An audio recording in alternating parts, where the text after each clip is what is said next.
ఓం శాంతి. శివ పరమాత్మ మహావాక్యాలు. బాబా అంటున్నారు, సంకల్పాల శక్తిని ఎందుకు ఉపయోగించటం లేదు అంటున్నారు బాబా. ఒక్క సంకల్పం ద్వారా ఎంతో ఉన్నతంగా తయారు చేయొచ్చు ఈ యొక్క మనసు సేవ ద్వారా. మరి ఇలాంటి సేవను ఎందుకు మీరు ప్రారంభించటం లేదు అని బాబా అడుగుతున్నారు. అలాగే రాజశక్తి గురించి కూడా చెప్తున్నారు.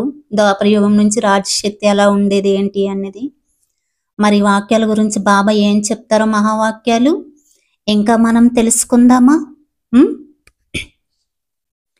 ఎలాగైతే ద్వాపరయుగం నుండి పరోక్షకంగా దాన పుణ్యాలు చేసిన అల్పకాలిక రాజుల గురించి చూశారు లేదా విని ఉంటారు కదా. వారిలో రాజశక్తి పూర్తిగా ఉండేది.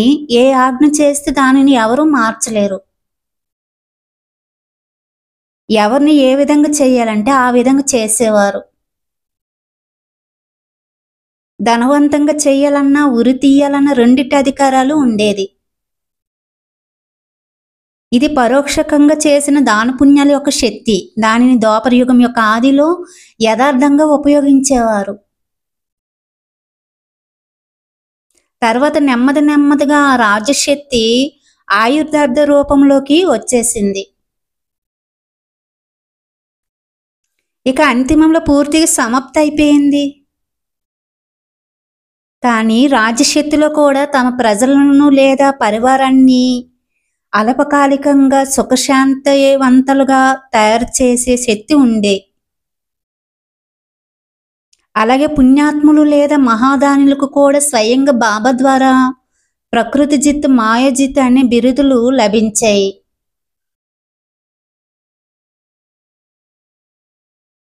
అంటే మీరు సర్వశక్తివంతులు కదా. మీ శక్తుల ఆధారంగా, పుణ్యం ఆధారంగా, శుద్ధ సంకల్పాల ఆధారంగా ఏ ఆత్మని ఎలా కావాలంటే అలా తయారు చేయగలరు. ఇప్పుడు మీరు ఎంతో శక్తిశాలి ఆత్మలు కదా. ఈ శుద్ధ సంకల్పాల ద్వారా ఏ ఆత్మనైనా ఎలా కావాలంటే అలా తయారు చేయొచ్చు అని బాబా అంటున్నారు. మీ సంకల్పంలో ఎంత శక్తి ఉంది అంటే ఒక్క సెకండ్లో బాబాతో సంబంధాన్ని జోడించి వారిని ధనవంతులుగా చేయగలరు. వారు ఆజ్ఞ చేస్తారు, మీరు సంకల్పం చేస్తారు. వారు తమ ఆజ్ఞానుసారంగా ఏది కావాలంటే అది చేస్తారు. అలాగే మీరు ఒక్క సంకల్పం ఆధారంగా ఆత్మలన్నీ ఎంత ఉన్నతంగా చెయ్యాలంటే అంతగా చేయగలరు. ఎందుకంటే మీకు స్వయంగా పరమాత్మ అధికారం లభించింది. పరమాత్మ శక్తి మనకి లభించింది. పరమాత్మ ఆధారం మీకు లభించింది. మీరు సంకల్ప శక్తి ద్వారా ఎవరిని ఎలా తయారు చేయాలంటే ఆ విధంగా తయారు చేయగలరు. అంత శ్రేష్ఠ ఆత్మలే కదా.